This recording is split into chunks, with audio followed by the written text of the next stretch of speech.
Vamos a continuar estudiando acerca de la civilización sumeria. Vamos a leer este reporte sobre ellos y lo que ellos fueron, lo que ellos son. Sumeria, la tierra de los dioses. No hay duda de que las palabras de antaño, que durante miles de años constituyeron la lengua de las enseñanzas superiores y las escrituras religiosas, era la lengua de Sumer, y tampoco hay duda de que los dioses de antaño eran los dioses de Sumer. En ninguna parte se han encontrado registros, relatos, genealogía e historias de dioses más antiguos que los de Sumer, y de allí proceden los relatos del Antiguo Testamento hebreo. Si nombramos y contamos a estos dioses en sus formas originales, sumerias o en las posteriores acadias, babilonias o asirias, la lista asciende a centenares. Como ya les había dicho yo, que los nombres de los dioses se repiten, y sus enunciados, pero en el momento en que se les clasifica, queda claro que aquello no era un amasijo de divinidades. Estaban encabezados por un panteón de grandes dioses, gobernados por una asamblea de deidades. Es Anu, es Enlil y es Ki.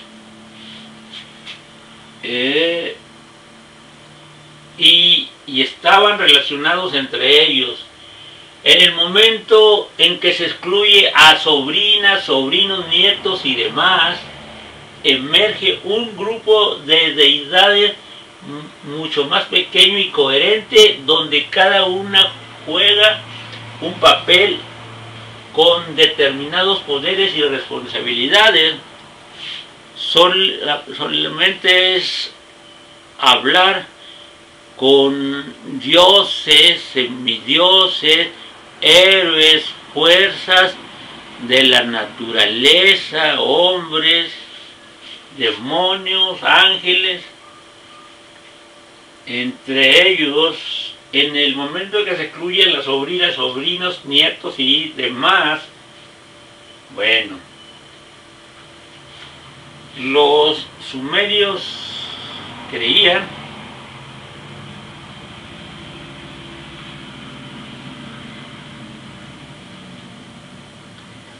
que había dioses que eran de los cielos, de lo más alto. Los textos que hablan de los tiempos de antes de que las cosas fueran creadas, antes de que las cosas fueron creadas, se está refiriendo al Dios Padre Creador y a Espíritu. Citan a algunos de estos dioses celestiales, como Apsu, Tiamat, Ansar, Kishar, nuevos nombres para los dioses, pero son los mismos. En ningún momento se dice que estos dioses aparecieran nunca sobre la tierra. Y si miramos más de cerca a estos dioses que existieron antes de que se creara la tierra, nos daremos cuenta de que eran los cuerpos celestes, o que eran representados por los cuerpos celestes. Eso hay que entenderlo. Las cosas de arriba son imagen de las de abajo, de tres formas.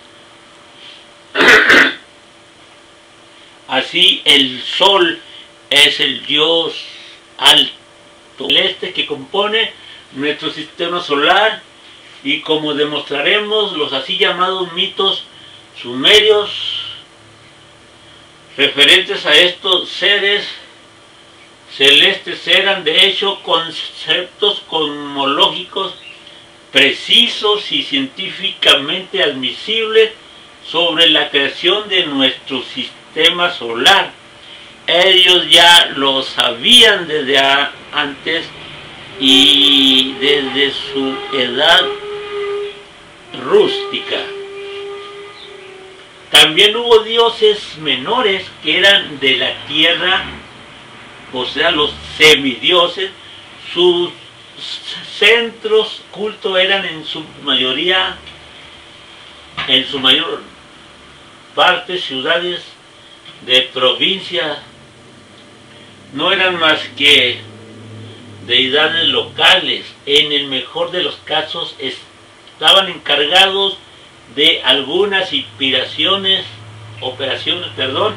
limitadas, como por ejemplo la diosa Ninkasi, dama cerveza, que supervisaba la preparación de bebidas. De estas deidades no existe ningún relato adicional heroico. Solamente eran representaciones de asuntos o fuerzas que supervisaba la supervisión de las bebidas. De estas deidades no existe ningún relato heroico. No disponían de armas impresionantes y los demás dioses no se estremecían ante sus órdenes. Eso nos está demostrando que esos diosas, héroes, solo era una manera de hablar cifrado para condensar lo que querían decir. No disponían de armas impresionantes y los demás dioses no se estremecían ante sus órdenes.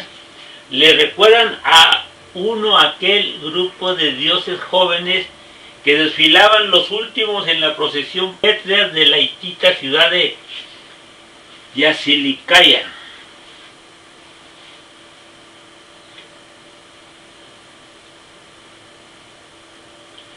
Entre los grupos estaban los dioses del cielo y de la tierra, los llamados dioses antiguos. Estos eran los dioses principales, dioses de antaño de los relatos épicos, y según las creencias sumerias habían bajado a la tierra desde los cielos. No eran simples deidades locales, eran dioses nacionales, o mejor aún, dioses internacionales. Algunos de ellos estaban presentes y activos en la tierra, aunque antes de que hubiera hombres en ella. De hecho, se estimaba que la existencia del hombre había sido el resultado de una deliberada empresa creadora por parte de estos dioses. Eran poderosos, capaces de hazañas que están más allá de las capacidades o de la comprensión de los mortales.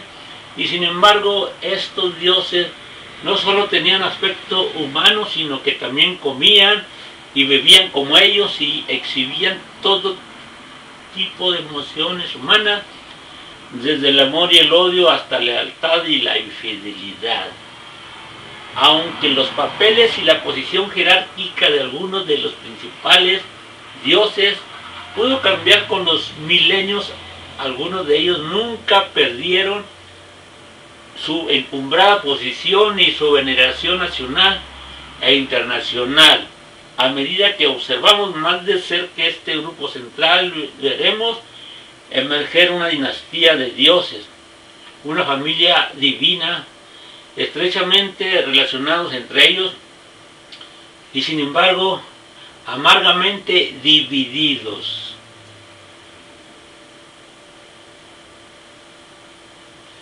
Hay que recordar que los relatos, los dioses o los nombres de ellos parecen estar confrontándose, se confrontan, es el bien y el mal. Al mal también se le dan representaciones, a los hombres se les da representaciones. Es solamente figurismos relativos, didácticos, literarios. A la cabeza de esta familia de dioses del cielo y de la tierra estaba An o Anu, o sea, el Padre Creador, en los textos babilónico-asirios. Él era el gran padre de los dioses, el rey de los dioses. Su reino era la inmensidad de los cielos y su símbolo una estrella.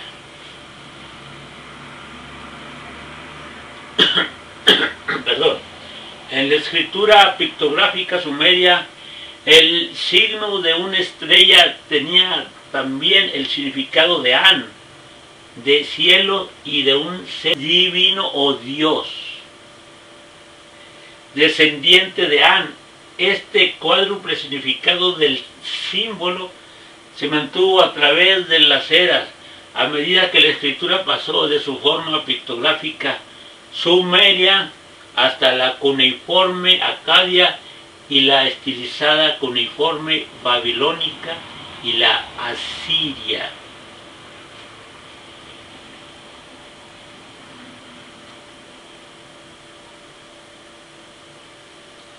Desde los primeros tiempos hasta que la escritura cuneiforme se desvaneció, desde el cuarto milenio antes de Cristo hasta casi la época de Cristo, este símbolo precedía a los nombres de los dioses, indicando que el nombre escrito en el texto o la figura no era de un mortal, sino el de una deidad de origen celeste. En las imágenes que yo les presenté vimos figuras y enseguida se ven estrellas. Eso es para que las personas que observaran se dieran cuenta de que no era una simple representación de hombres comunes, sino que estaba revelando cosas celestiales, sino el de una deidad origen celeste. La morada de Anu y la sede de su realeza estaba en los cielos. Allí era a donde iban los otros dioses del cielo y de la tierra cuando necesitaban consejos o favores personales, o donde se reunían en asamblea para zanjar disputas entre ellos mismos o para tomar decisiones importantes. Numerosos textos describen el palacio de Anu, cuyos pórticos estaban custodiados por un dios del árbol de la verdad. Un dios del árbol de la verdad. Aquí están unas representaciones del árbol del Edén. Un árbol de la verdad y un dios del árbol de la vida. Aquí está declarando ciertamente la relación que existe en la similitud con los relatos bíblicos de lo que ya existía mucho antes de que diera nacimiento la escritura judaica. Así como su trono, el modo en que los demás dioses se aproximaban a él y cómo se sentaban en su presencia.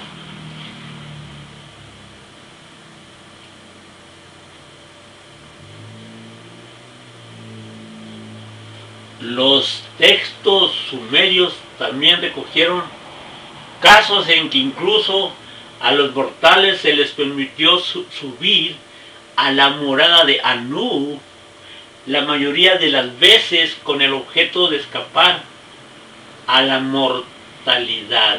Uno de estos relatos es el de Adapa, modelo de hombre, fue tan perfecto y tan leal al dios Ea que le había creado, que Ea lo dispuso todo para que fuera llevado hasta Anu. En ese momento, cuando Ea le describe a Adapa lo que se debía esperar. Adapa, vas a ir ante Anu el rey, el dios. Total, tendrás que tomar el camino hacia el cielo. Cuando hayas ascendido hasta el cielo y te hayas acercado al pórtico del Padre, Anu, el portador de la vida y el cultivador de la verdad, estarán de pie en el pórtico de Anu. El portador de la vida y el cultivador de la verdad estarán de pie ante el pórtico de Anu. Está diciendo que para lograr estar ante el trono del Padre hay que estar ante el portador de vida y el cultivador de la verdad. Estarán de pie en el pórtico de Anu, guiado por su creador. Adapa hasta el cielo fue, ascendió al cielo y se acercó al pórtico de Anu, pero cuando se le ofreció la posibilidad de hacerse inmortal, Adapa se negó a comer el pan de la vida, pensando que el enfurecido Anu le estaba ofreciendo alimentos envenenados. Así que pues se le devolvió a la tierra como sacerdote ungido, pero todavía mortal.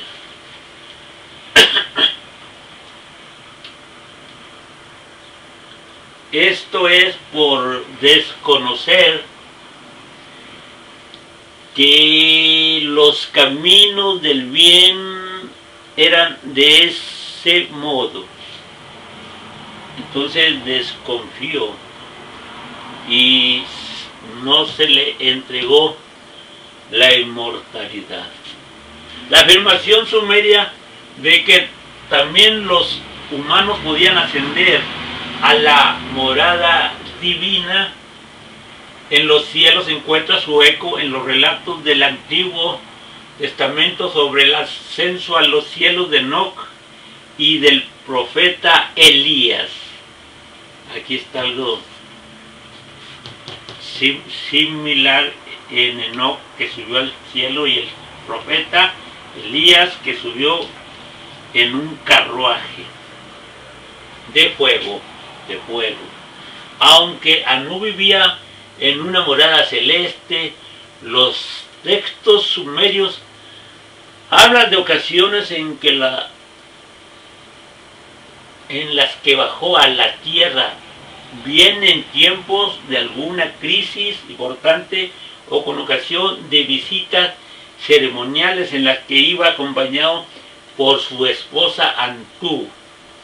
Antú es otro nombre, o más bien este es el nombre, Antuki, Antú, o bien al menos una vez para celebrar los desposorios de su bisnieta alegórica Inanna en la tierra. Bisnieta Inanna. Estas son representaciones de creencias, estas son representaciones metaforizadas, antropomorfizadas. Seguimos. Dado que no vivía de forma permanente en la tierra, no parecía necesario darle exclusividad a su propia ciudad o centro de culto, y la morada o alta casa erigida para él se encontraba en Uruk, la bíblica Erech, dominio de la diosa Inanna. En la actualidad, en las ruinas de Uruk hay un inmenso montículo artificial donde los arqueólogos han encontrado rastros de la construcción y reconstrucción de un gran templo, el templo de Anu, el templo de Anu. Aquí se han descubierto no menos de 18 estratos o escalones distintos, los cuales hablan de razones convincentes para mantener el templo en este sagrado lugar. 18, 8 y 1, 9. Al templo de Anu se le llamó en Ana, casa de An, pero este sencillo nombre se le aplicaba a una estructura que al menos en algunos de sus niveles bien merece que la contemplemos. Aquel era, según los textos sumerios, el santo Eana, el santuario puro. Según la tradición, los mismos grandes dioses habían dado forma a sus partes. Su cornisa era como de cobre, sus paredes tocaban las nubes. Una noble morada era una casa de un encanto irresistible, con un atractivo infinito, y los textos también dejan claro el propósito del templo, pues lo llama la casa para descender del cielo. Todos estos alegorismos están enseñándonos, están ilustrándonos algo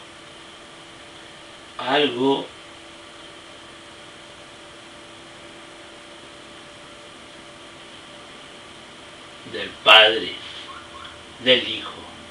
Una tablilla que perteneció a un archivo de Uruk nos aporta luz sobre la pompa y el boato que acompañaban la llegada de Anu y de su esposa, la vida, en una visita de estado. Debido al deterioro de la tablilla, solamente podemos leer lo relativo a la segunda mitad de la ceremonia, cuando Anu y Antú estaban ya sentados en el patio del templo. Los dioses, exactamente en el mismo orden que antes, formaban entonces una procesión delante y detrás del portador del cetro. Allí el protocolo daba las siguientes instrucciones: la gente del país encenderá fuegos en sus casas y ofrecerá banquetes a todos los dioses, o más bien a los 3 dioses. Los guardianes de las ciudades encenderán fuegos en las calles y en las plazas. La partida de los grandes dioses también estaba planificada, no solo al día, sino también al minuto.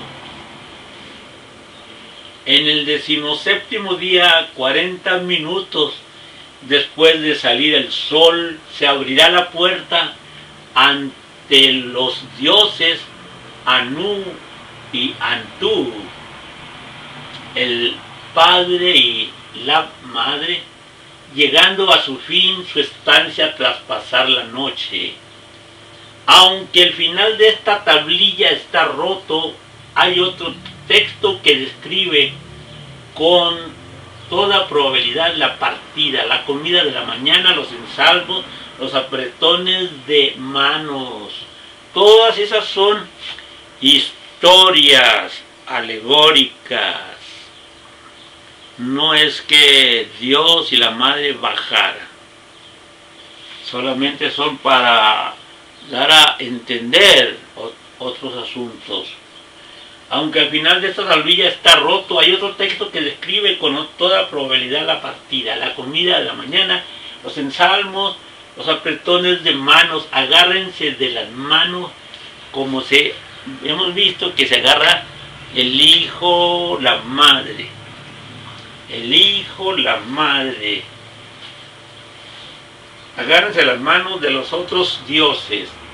Después los grandes dioses eran llevados a su punto de partida sobre literas con forma de tronos, sobre los hombros de los funcionarios del templo existe una representación asiria de una procesión de dioses que, si bien es bastante posterior en el tiempo, nos puede dar una buena idea de la forma en que Anu y Antu eran llevados durante su procesión en Uruk.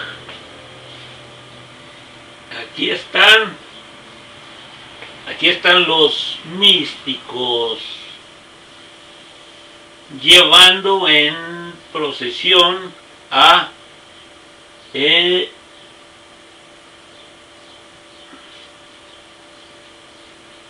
¿quiénes son? El Padre,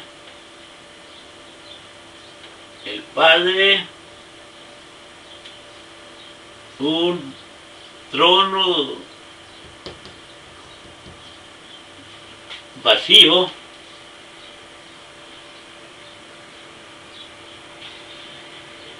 no, estas son mujeres. El Padre lo podemos reconocer por sus cuernos. El Padre, el trono a ocupar del Hijo, la vida y la representación, de la materia, de la naturaleza. Este es Sekhmet egipcia y esta es, ya se me olvidó, egipcia, y aquí está el trono sin ocupar del Hijo en el nuevo reino que vendrá, y estos son sacerdotes, todos estos son místicos. Bueno, vamos a continuar. Aquí podemos ver un ángel labrado, labrado, quiere decir que estas son la resistencia. Vamos a proseguir. Se recitaban en salmos especiales cuando la procesión atravesaba la calle de los dioses. Luego se cantaban otros salmos e himnos cuando se acercaban al muelle sagrado y cuando llegaban al dique del barco de Anu, al dique de la barca de Ra. Aquí es el barco de Anu. Es lo mismo. También la Biblia habla de la barca celeste. Después, todos los sacerdotes y funcionarios del templo que habían llevado a los dioses dirigidos por el sumo sacerdote ofrecían una oración de partida especial. Gran Padre Anu, que el cielo y la tierra te bendigan. Entonaban 7 veces, oraban por la bendición de los 7 dioses celestes. Los 7 dioses celestes se está refiriendo aquí a las 7 fuerzas, 7 virtudes, 7 rayos, 7 virtudes.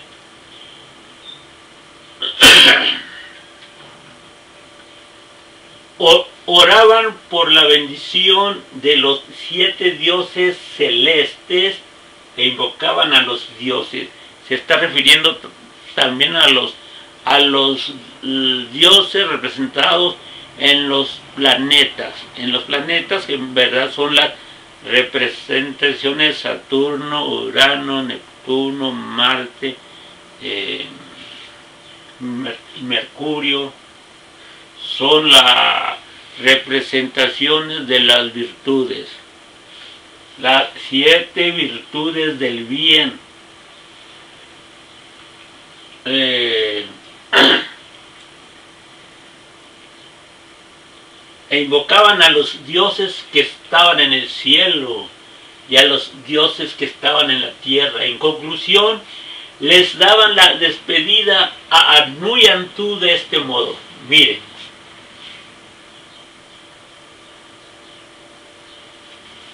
que los dioses de lo profundo y los dioses de la moral os bendigan, que os bendigan a diario, cada día de cada mes, de cada año. Ellos pensaban que los dioses tenían otros dioses más atrás de ellos y que los podían bendecir. Esa era una expresión de amor supremo, que los dioses de lo profundo, de lo que no se conoce, de lo que no se puede ver más allá, si es que los hay, que los bendigan, que os bendigan a diario, cada día, de cada mes, de cada año. Entre las miles y miles de representaciones de los antiguos dioses que se han descubierto, o sea que hacían sus alegorismos con nombres y epopeyas y équidas y todo eso, se le daban nombres diferentes. Ninguna parece representar a Anu, y sin embargo nos observa desde cada estatua y cada retrato de cada rey que ha nacido, porque en verdad todo concierne a Dios Padre. Se dice del Padre Dios que Dios es todo y está en toda cosa, y Él es incognoscible, y Él está en los ídolos, en los que en verdad son ídolos. Allí está, pero es su voluntad que no sobrepase la ignorancia, sino que sobreabunde el estudio y el saber y el conocimiento, y que se desprecie a esas formas de devoción rudimentaria, prosaica, de adorar cosas que no son las alegorizaciones de los dioses, sino que ya se hace algo que no tiene nada que ver con las guías hacia la verdad. Esos son los dioses. Es una prohibición que hace el Padre a no tomar rumbos errados, de considerar algo que no es material, didáctico, cósmico, como una verdad. Pues Anu no era solo el gran rey de los dioses, sino también aquel por cuya gracia los demás podían ser coronados como reyes. El Padre Creador, nuestro Dios, nuestro Creador, es el rey de los gobernantes provisionales, de los reyes mortales.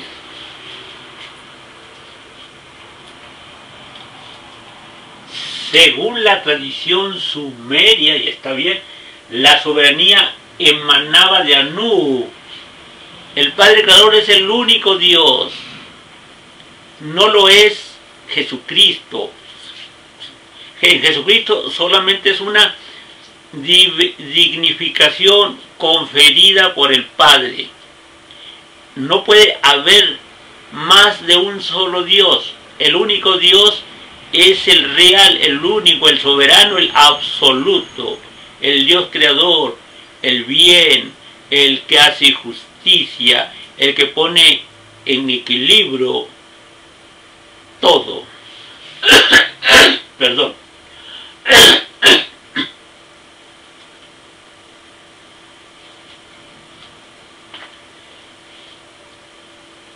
Según la tradición sumeria, la soberanía emanaba de Anu y el término para designar la realeza era Anutu, Anuesa. Anuesa quiere decir absolutez, Anu de An.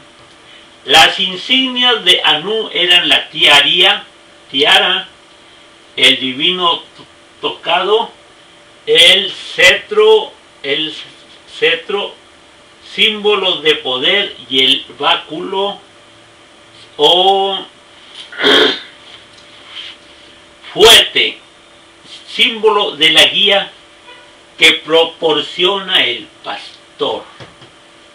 El cetro es el para golpear, este es el báculo para dirigir, y la tiara que era como la corona real que va más allá de todas las coronas, la coronación de una corona incalculable que lo define como el único Dios, nuestro Padre Dios.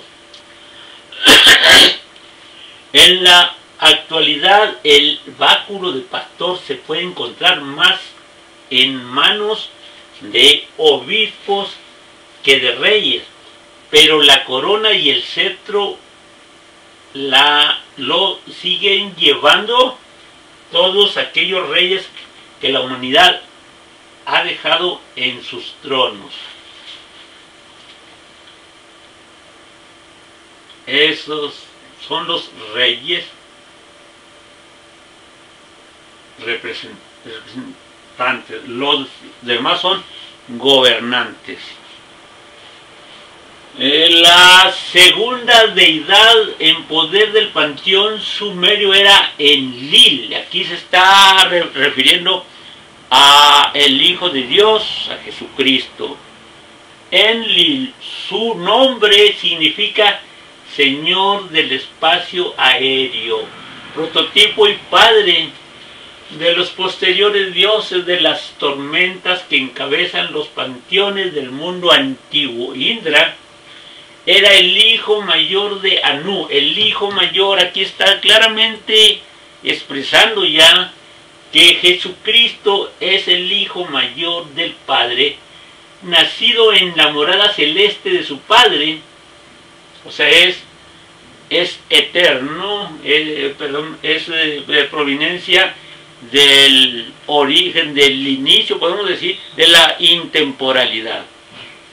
Pero en algún momento de los tiempos más antiguos descendió a la tierra y se convirtió así en el principal Dios del cielo y la tierra, por la misión que le fue conferida. Cuando los dioses se reunían en asambleas en la morada celeste, Enlil o Jesucristo, Krishna, etc., presidía las reuniones en compañía de su padre. Hormuz en compañía de su padre.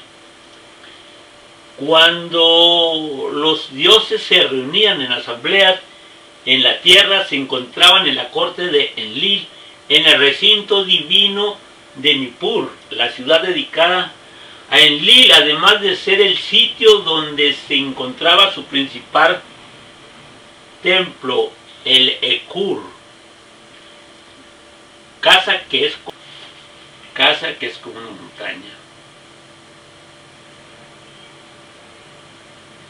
Este se está refiriendo posiblemente a la Gran Pirámide.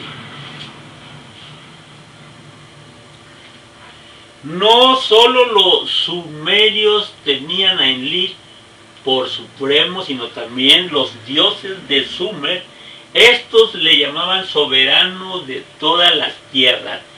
Estos dioses se están refiriendo a las fuerzas elementales de la naturaleza, a Indra, que lo tenía por patrón, y y se sujetaban a Enlil. Y dejaban claro que en el cielo Él es el príncipe, en la tierra Él es el jefe. En verdad, su palabra, mandatos en las alturas hacen temblar los cielos, abajo hacen que la tierra se estremezca. Y aquí vamos a ver un relato de las tablillas cuneiforme, lo que expresa. Enlil, cuyos mandatos llegan lejos.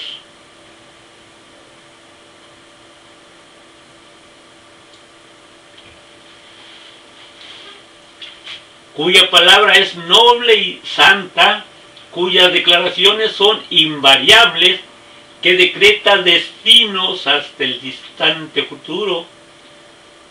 Los dioses,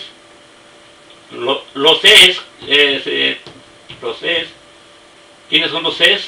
Los que existen. De la tierra se inclinan gustosamente ante Él.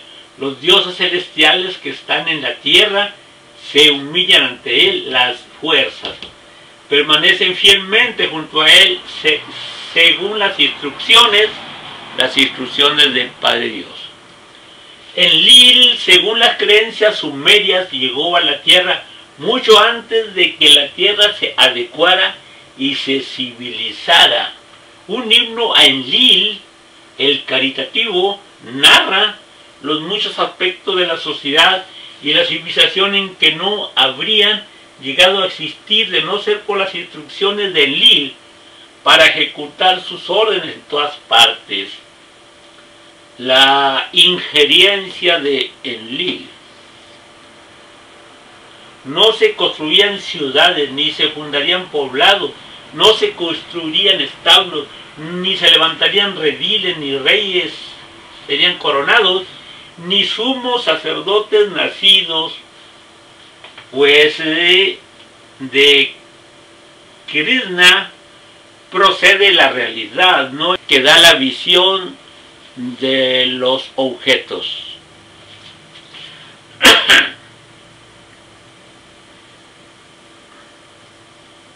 Continuamos. Los textos sumerios dicen también que Enlil llegó a la tierra antes de las gentes de cabeza negra, el apodo sumerio para designar a la humanidad.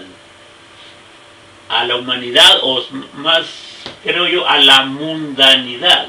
Enlil levantó Nippur como centro particular suyo, opuesto de mando, al cual cielo y tierra estaban conectados a través de algún tipo de enlace. Los textos sumerios llamaban a este enlace Duranki, enlace cielo-tierra. Enlil levantó Nippur como centro particular suyo, opuesto de mando, al cual cielo y tierra estaban conectados a través de algún tipo de enlace. Los textos sumerios llamaban a este enlace Duranki. Este es Dios Padre y esta es la tierra. Enlace cielo-tierra, lo que hace posible la realidad. Y usaban el lenguaje poético para relatar las primeras acciones de Enlil en la tierra.